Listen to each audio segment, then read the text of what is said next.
Solve करेंगे exercise 8.1 question number 4। Show that diagonals of a square are equal and bisect each other at right angles. यानी कि हमें prove करना है कि स्क्वायर के जो डायगोनल्स होते हैं, जैसे यहाँ फिगर में डायगोनल्स दिए हैं ACBD, तो स्क्वायर के डायगोनल्स इक्वल होते हैं और वो बाइसेक्ट करते हैं, और जहां बाइसेक्ट करते हैं वहां 90 डिग्री के एंगल बनते हैं।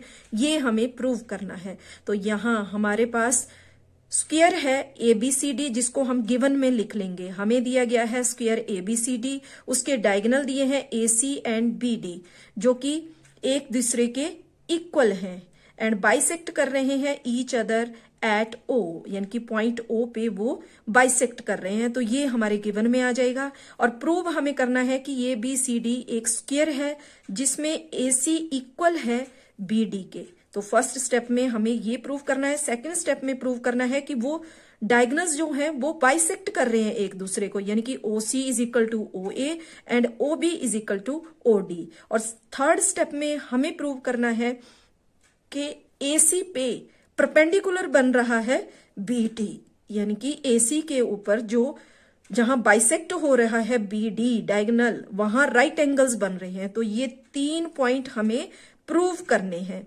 तो इसके लिए सबसे पहले हमें प्रूव करना है AC is equal to BD। तो ये हमारा फर्स्ट स्टेप होगा। तो इसके लिए हम ले लेंगे ट्रायंगल, यहां हम लिख लेते हैं in triangle ABC and triangle BAD। Figure में देखेंगे ट्रायंगल ABC और दूसरी ट्रायंगल हमने ले ली BAD, यानी कि ये दो ट्रायंगल हमने ले ली। अब इसमें हम देखते हैं क्या क्या हमें मिलता है। सबसे पहले तो हमें कॉमन साइड मिल गई AB और BA, क्योंकि दोनों ट्रायंगल के लिए ये कॉमन का काम कर रही है। तो हम लिख लेंगे AB is equal to BA। ये आ गया रीजन में कॉमन साइड। सेकंड, हमें इसके अलावा BC is equal to AD। यहां BC is equal to AD, दोनों ट्रायंगल की ये भी साइड इक्वल हो जाएगी, क्योंकि साइड ऑफ स्क्वायर है और स्क्वायर की चारों साइड इक्वल होती है। तो ये दो साइड जो है स्क्वायर की हमारी ट्रायंगल्स में आ रही है, तो ये भी इक्वल होंगी। तो यहां हम लिख सकते हैं BC is equal to AD। Reason में हम लिख देंगे साइड्स ऑफ अ स्क्वायर। तो सेकंड हमने ये इसमें से निकाल लिया इन दोनों ट्रायंगल से। अब हम एंगल्स देखेंगे इसमें ट्रायंगल इसमें ABC में और ट्रायंगल BAD में। तो इसमें बनने वाले एंगल B और एंगल A, ये भी दोनों इक्वल होंगे।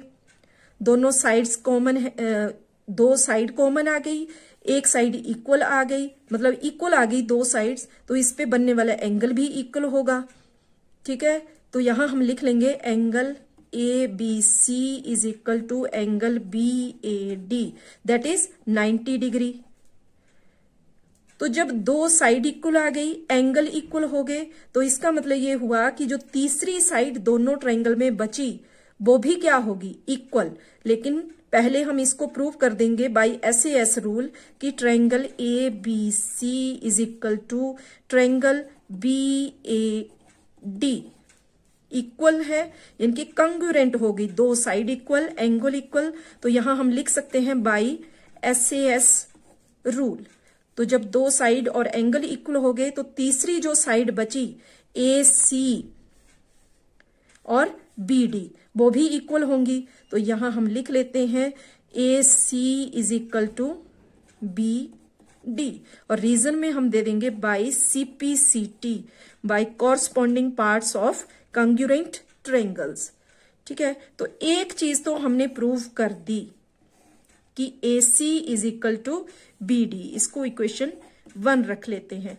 अब हमें सेकंड स्टेप में प्रूव करना है यहां पर कि ये जो बाइसेक्टर हैं, यहां पे बाइसेक्टर बन रहे हैं हमारे पास OD is equal to OB, OD is equal to OB है और OC is equal to OA है। अब हमें ये प्रूव करना है। तो इसके लिए किस तरह से हम प्रूव कर पाएंगे OD OB? तो इसके लिए हमें कौन सी ट्रायंगल लेनी पड़ेगी, हमें लेनी पड़ेगी ट्रायंगल AOB, और दूसरी हम ले सकते हैं इसमें, या हम ऐसे ले लेंगे कि ट्रायंगल ए बी और दूसरी हम ले लेंगे ओ सी डी।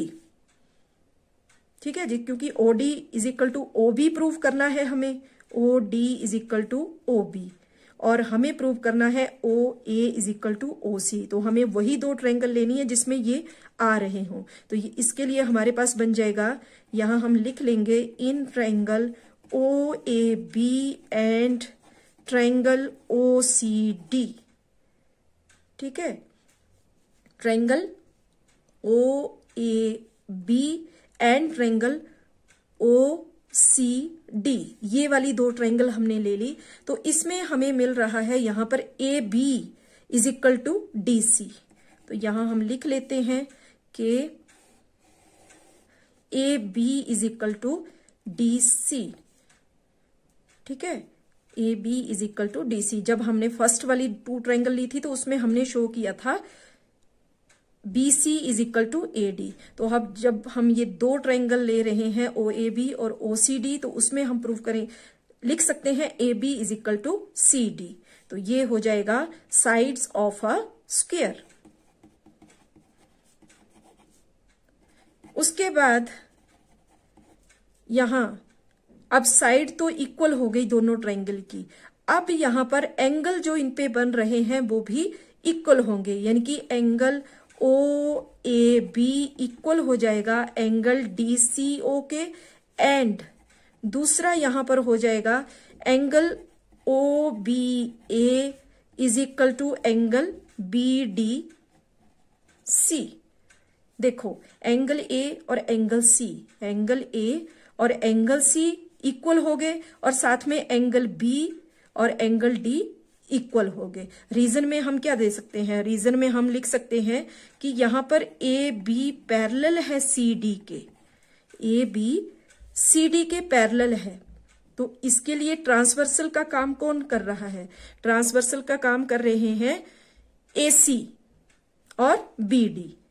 ठीक है, ये जो दो एंगल हमने इक्वल किए, इसके लिए जैसे angle O A B, angle O A B, इसके लिए एंगल ए और एंगल सी के लिए ट्रांसवर्सल का काम कर रहा है यहां पर ए सी। तो A B parallel C D and transversal, यहां रीजन में हम लिख देंगे and transversal A C and B D.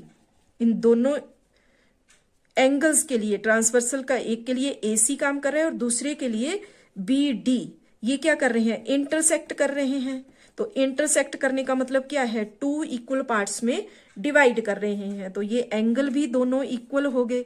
अब यहां एक साइड इक्वल हो गई, दो एंगल इक्वल हो गए। तो हम क्या लिख सकते हैं, हम लिख सकते हैं therefore triangle O A B congruent triangle, दूसरी है हमारे पास ओ सी डी।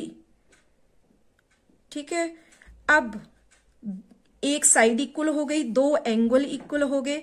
तो इसका मतलब ये हुआ कि जो तीसरी हमारे पास बचा ओ A is equal to O C, तो हम यहां लिख लेंगे ओ A is equal to O C. और दूसरा हमारे पास जब इंटरसेक्ट करके बन रहा है तो ओ बी इक्वल हो गया ओ डी बाय सीपीसीटी।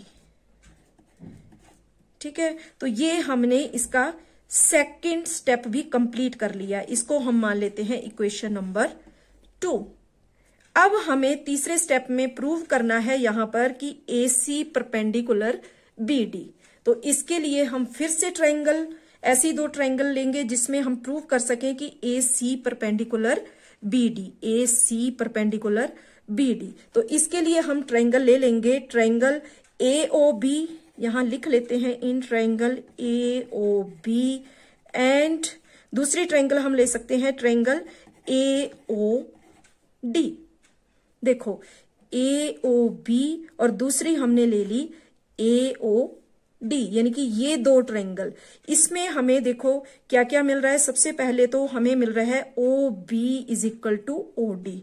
तो यहां हम लिख लेते हैं O B is equal to O D, और ये हमने यहां प्रूव किया अभी थोड़ी देर पहले, O B is equal to O D. तो यहां हम लिख सकते हैं फ्रॉम इक्वेशन 2, ठीक है। और इसके अलावा ए बी, देखो A B is equal to किसके, ए डी या डी ए, इस तरह से हम बोल सकते हैं। तो यहां हम लिख लेंगे A B is equal to A D, sides of a square. तो यहां इसके रीजन में ये आ गया। अब तीसरा, इसमें हमें और क्या मिल रहा है, A O is equal to O A, ये हम लिख लेंगे क्योंकि ये दोनों में कॉमन का काम कर रही है। तो ए ओ इज इक्वल टू हो गया हमारे पास ओ ए, इसको हम लिख लेंगे यहां कॉमन साइड। जो हमने दो ट्रायंगल ली उसमें ये कॉमन साइड है, ठीक है। तो एक हमारा ये आ गया। अब देखो यहां तीनों साइड्स जो हमने ट्रायंगल ली उनकी तीनों साइड्स को हमने इक्वल प्रूव किया, यानी कि इक्वल आ रही हैं वो तीनों। तो इसका मतलब क्या हुआ कि अगर तीनों साइड्स इक्वल हैं तो बाई एस एस एस कैसे हो जाएगा, साइड साइड साइड रूल, यानी कि ट्रायंगल की तीनों साइड इक्वल हो गई। तो इसका मतलब ये हुआ कि triangle A O B equal हो गई, यानी कि कंग्रुएंट हो गई triangle A O D. Reason में आ जाएगा बाई एस एस एस, ठीक है। तीनों साइड्स इक्वल। अब साइड्स इक्वल हो गई तो उस पे बनने वाले एंगल भी इक्वल होते हैं, यानी कि जो एंगल ए ओ बी और ए ओ डी है, देखो एंगल ए ओ बी ये वाला एंगल और दूसरा हो गया एंगल ए ओ डी, यानी कि ये वाला एंगल, ये भी क्या होंगे, इक्वल होंगे। तो यहां हम लिख लेते हैं कि angle A O B is equal to angle A O D. Reason में आ जाएगा बाय सीपीसीटी, यानी कि इसकी तीनों साइड्स इक्वल थी, corresponding parts of congruent triangles, तो इससे एंगल भी इक्वल हो गए, ठीक है। तो इतना हमारे पास आ गया। अब हमें प्रूव करना है कि ए सी परपेंडिकुलर है बी डी के। तो हमारा नेक्स्ट स्टेप क्या होगा, यहां पर हम लिख सकते हैं कि जो एंगल ए ओ बी है हमारे पास, एंगल ए ओ बी, और दूसरा जो एंगल है एंगल ए ओ डी, यहां हम देखेंगे, ये देखो ये वो लाइन है जिसके ऊपर ये एंगल दोनों बन रहे हैं। तो ये किस तरह के एंगल हुए, ये हुए एडजेसेंट एंगल्स, एक ही लाइन पे बनने वाले एंगल, एडजेसेंट एंगल हुए दोनों। और यहां फिगर में देख के भी हम पता लगा सकते हैं कि दोनों एंगल क्या है, ये भी 90 डिग्री, ये भी 90 डिग्री, यानी कि ये किस तरह के एंगल हुए, ये लीनियर पेयर बना रहे हैं यहाँ पर, ठीक है। लीनियर पेयर मींस जो एडजेसेंट एंगल होते हैं उन्हें हम लीनियर पेयर बोलते हैं। तो लीनियर पेयर जो एंगल बनते हैं उनका सम कितना होता है, 90 डिग्री, 80 डिग्री, 90 इसका 90 इसका, ये हो गया 80 डिग्री। तो यानी कि बोलने का मतलब ये है कि हम यहां लिख सकते हैं कि angle A O B plus angle A O D is equal to 180 degree, ठीक है। और रीजन में हम यहां लिख देंगे लीनियर पेयर, ठीक है। लीनियर पेयर मतलब एडजेसेंट एंगल्स बन रहे हैं और इनका सम होता है 180 डिग्री। तो 180 डिग्री है तो इसका मतलब क्या हुआ कि angle A O B is equal to हुआ angle A O D, that is 90 degree, ठीक है। तो देखो यहां पर हमें क्या प्रूव करना था, हमें प्रूव करना था कि ए सी परपेंडिकुलर है बी डी के ऊपर। तो अभी हमने इतना प्रूव कर दिया कि एंगल ए ओ बी और दूसरा एंगल ए ओ डी दोनों 90 डिग्री के इक्वल हैं। तो 90 डिग्री का मतलब क्या है, परपेंडिकुलर। तो यहां हम लिख सकते हैं 10 एंगल जो ये बने, तो इसके लिए हमारा ए ओ परपेंडिकुलर है किसके ऊपर, बी डी के ऊपर, ठीक है। Angle A O B angle A O D 90 degree के इक्वल हुए, तो 90 डिग्री का मतलब क्या है, परपेंडिकुलर। तो ए ओ परपेंडिकुलर हो रहा है किसके ऊपर, बी डी के ऊपर, ठीक है। और इसका मतलब ए ओ यानी कि ए सी, ए ओ कहां बन रहा है, किसका बाइसेक्टर है ये, ए सी का। तो हम लिख सकते हैं यहां पर कि ए सी परपेंडिकुलर यहां हो रहा है बी डी, ठीक है, और यही हमें प्रूव करना था यहां पर। तो हम यहां लिख सकते हैं लास्ट में, hence A C is equal to B D, जो कि हमने फर्स्ट स्टेप में प्रूव किया। और उसके बाद हमने प्रूव किया कि O A is equal to O C, और दूसरा हमने प्रूव किया O B is equal to O D, और एंड लास्ट में हमने प्रूव किया A C perpendicular B D, और यहां हम लिख देंगे हेंस प्रूव्ड। तो इस तरह हमने प्रूव कर दिया कि स्क्वायर के डायगोनल्स इक्वल होते हैं, बाइसेक्ट करते हैं, और जहां बाइसेक्ट करते हैं वहां 90 डिग्री के एंगल बनते हैं। Thank you.